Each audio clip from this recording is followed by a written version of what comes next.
when the sun is shining like this, you have to take advantage of it, don't you? And so what better time that with the three graces behind me there, the Liverpool waterfront, the pier head down there, Mersey Ferry, what a better time than to read chapter 11 to you, Freedom from Indoctrination, the Epiphany. So, if the seagulls aren't too distracting, here we go. I wept uncontrollably as the realization struck me deep in my heart. I saw with crystal clarity for the first time that I was a religious cult. It was a religious cult that I had been born into. I had lived a life deceived by men who I could now see were trapped in a vortex of indoctrination and whose leader changed his rules whenever he wanted to. My parents, also born into it, were still fully immersed in it. I could now clearly see that going back was impossible. How could I ever go back to what I now could see was a man-made fake? I couldn't, and it hit me hard that unless my parents, who loved me, ever came out, I may never see them again. This all happened in the early hours of Sunday morning on the 23rd of December 1990. A 9-hour conversation with my older brother Andrew was coming to an end. I would leave his apartment and go home a different person, a different aim in life, different values and completely new perspective to explore. Let me take you back a few months earlier that year when I had met my brother for the first time in 9 years. I had not seen him since he left home and walked out of the Exclusive Brethren just after his 16th birthday. I wanted to see him, he was my brother. The Exclusive Brethren had shut him up, which has suspended him from attending any meetings, at the age of 15. And he spent his last few weeks until he turned 16 barricaded in his bedroom.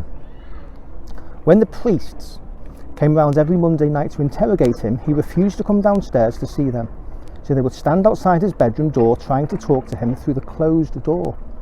From my bedroom I could hear their rhetoric as they tried to persuade this 15-year-old school child to conform to the way of thinking to their man of God. This man had never met my brother Andy, this man of God, so-called, yet he thought his interpretation of the Bible warranted two of his followers insisting on the enforcement of his law through the closed bedroom door.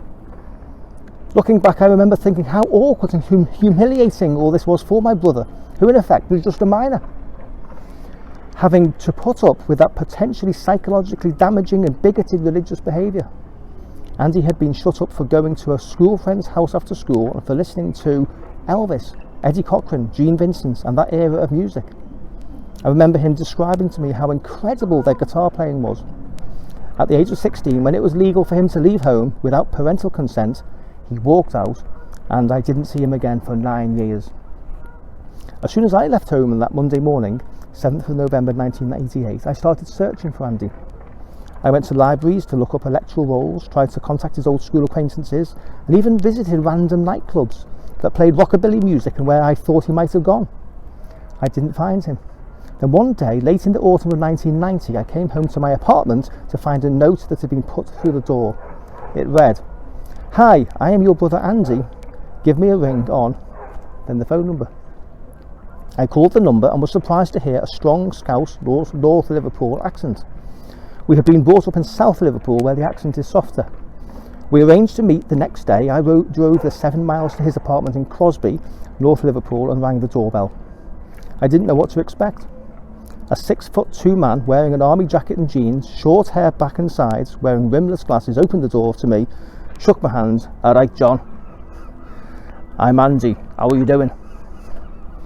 He told me that he was given my address by our Aunt Julia, who lived in New Zealand. Thank you, Aunt Julia, for doing that. She and her husband, my uncle Alan Spinks, and our 6 cousins had left the Exclusive Brethren in the early 1970s after the Aberdeen split. They had emigrated there, and that was the end of them as far as we were concerned. We were not allowed to have anything more to do with them. Somehow on the grapevine, maybe, my aunt had heard that I had left the Exclusive Brethren.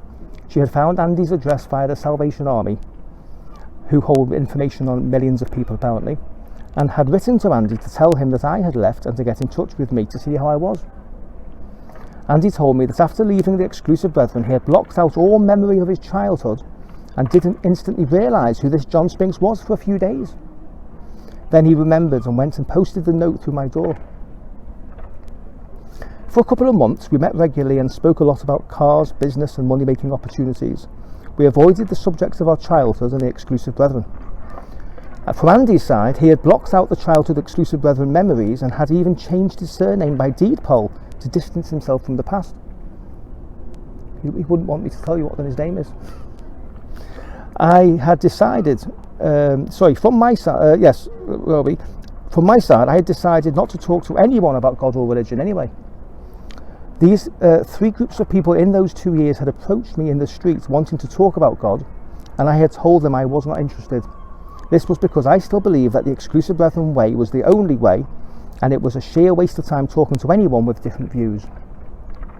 I had in the back of my mind to eventually encourage Andy to go back to the Exclusive Brethren if he was able to. So that Saturday 22nd of December 1990, I went up to Crosby at 6 o'clock in the evening to see Andy again. It had been a bitterly cold day and the roads were just beginning to sparkle with ice crystals. Around the corner from where Andy lived in Crosby was a chippy called the College Road Supper Bar, sadly not there anymore. They cooked the most incredible sweet and sour chicken and chips and barbecue spare ribs. The chicken was always 6 large tender pieces of breast cooked in batter, then marinated in a silver foil tray filled with loads of tangy sweet and sour sauce with pineapple and peppers. I'd go and get one right now if I could. The pork ribs were large and tender and succulent. Why did I write all this? Dripping in a delicious sticky barbecue sauce. I should be selling it, shouldn't I? Am I making you hungry, by the way? We would often get our tea there and take it a mile away to Burbo Bank, a stretch of promenade which overlooks the River Mersey estuary and the Irish Sea. Sitting in the car this evening, we tucked into our sweet and sour and the conversation changed. Can you hear all the skateboards behind me, by the way? It's turned into a skateboard park down at the pier head. Andy told me that he had been getting to know me over the past couple of months because there was something he wanted to tell me and he hadn't been sure when the right time was. He said it was about the Exclusive Brethren and God. I immediately gave my viewpoint of the Exclusive Brethren infallible doctrines and how that they were the way, the truth and the life. Andy listened patiently, then replied, and our conversation was to continue on till 3 a.m, by which time we had gone back to his apartment. Here is something rather significant. I was completely closed to talking about God as I deemed it a sheer waste of time, but because Andy was my brother, I listened to him. I reckon I would have not listened to anyone else. I shall digress slightly here with a story that happened earlier that year which appears linked to this significance. In the summer of 1990, a few months before I met Andrew, I decided to visit 2 psychic type people. I was curious and ignorant as to how potentially lethal, in my opinion, their influence and enchantings can be. The first was a tarot card reader in Manchester, who I of course had never met before. I walked into her space and the first thing she said was, "Hello John." I quickly looked at my sports bag to see if there was a label with my name on. There wasn't. If she had said any other name, I would have walked out. I was enchanted, so paid her fee and sat down. She did her tarot card shuffling, told me some stuff about things that made no sense, then or since, but then she said the following: "You have had a big family upset, and near the end of the year you will be living with a family in Australasia." A few days later I was to visit a palm reader in New Brighton, over the water there. I went to his little tent, and he took a look at my hand. All I do remember him saying was that later on this year I would be living in Australasia. A few days later I received a letter from my Uncle Alan and Aunt Julia in New Zealand offering me a plane ticket and instructions to fly to their home at the end of October and live with them. Well, it was all adding up and it seemed like fate was happening. So I followed the directions, went down to London to the New Zealand house, got a visa stamped on the passport. Everything was slotting into place. I started sorting out my affairs, which included settling my bills. Not the phone bill, I hasten to add. That's another story. That's chapter... no, it's not. It got to October and I had an electricity bill outstanding for about £60. It wasn't a lot, but for some reason, a bit strange looking back, I wrote to my uncle and aunt and asked them if they could help me out with it. I received a letter back saying that they wouldn't, and of course, you know, they're not obliged to either, by the way. All of a sudden it occurred to me that if they were unwilling to help me out with a small amount, What would it be like living with them 12,000 miles away? It was a one-way ticket.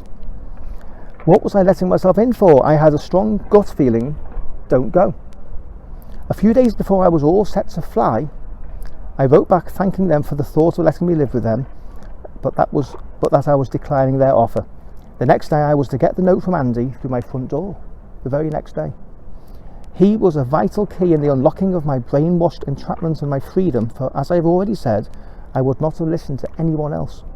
If I had followed the direction of the two psychics, I would have ended up the furthest place away from him on the planet. So back to the conversation. This is where you may find this story gets a bit weird. But I'm just telling you what my brother told me. What happened next was the sequence of me getting free from the Exclusive Brethen indoctrination, which is what this chapter is all about. Andy told me about meeting a man 2 years before in Spindle's Health Club gym in Liverpool City Centre in the Adelphi Hotel, where he used to work out. Ken from Anfield had told him something about speaking in tongues, whereby a person literally has the ability to speak in a language that he hasn't learned. Andy thought he was talking about an Eastern religion and was very surprised when Ken showed him that there are about 27 references in the Bible to speaking in tongues and what it is. Ken had told Andy that this still happened today and that literally millions of people experience this miracle and its profound effects every day. On top of that, many people who believed in this also saw supernatural physical healings. I was very skeptical and had many questions. But the main ones were about what had Andy personally experienced and what the source of these alleged miracles were. Andy told me that a few weeks after meeting Ken, his curiosity had led him to privately do what Ken had shown him about the speaking in tongues, which was to ask Jesus for his Holy Spirit. Upon doing this, Andy had been shocked when he suddenly found he could speak fluently in a foreign language. He described it like life-changing, from black and white to full colour, and from two-dimensional to many dimensions. He said that whenever he spoke in tongues, love would rise up inside him as if it was coming to the forefront of his mind, and it would change the way he saw and felt about people. Although I was brought up to believe in the stories about the miracles Jesus did, I found it incredulous that in 1990, at the age of 24, no one had told me that miracles still happen today. In my 22 years in the Exclusive Brethren, I've never heard of any miracles or the speaking of tongues that Jesus spoke about that's still happening today. I wanted to know why these things didn't appear to be common knowledge. Andy told me that many Christian churches say that speaking in tongues has ceased, which explains why they reject it. Most religions don't believe that they have ever even existed, of course. At this point, I want to tell you, the reader, or the listener, that I am not trying to tell you to believe anything. I am just telling my experience. Back to the story. So I asked Andy why J.N. Darby, one of the founding members of the Exclusive Plymouth Brethren, and the subsequent Exclusive Brethren men of God had not appeared to follow the Bible regarding speaking in tongues and the miracles for today. What Andy then said made one of the biggest impacts on my life that I have ever had. He told me that man changes, but God doesn't change, and showed me the following from the book of Hebrews in the Bible, where it says, Jesus Christ the same, yesterday and today and forever. In that moment, my life changed. You have heard about people saying that they have seen the light, that epiphany moment where a revelation dawns, and what was once darkness becomes illuminated with brilliant light. I couldn't stop crying. Here is what I saw and felt. Man, with his puny attempts to control, had to keep changing his laws and regulations to maintain power. He has to enforce rules that get stricter and stricter. He changes the goalposts, increases the height of the bar, and adds more hoops to jump through, yet Jesus remains the same. In that moment, I realised that I had been indoctrinated and deceived. I saw with crystal clarity that I had been born into a religious cult, and if my parents didn't leave the Exclusive Brethren, I might never see them again. My faint hope of one day getting my head back to being able to follow the Exclusive Brethren rules again was smashed forever.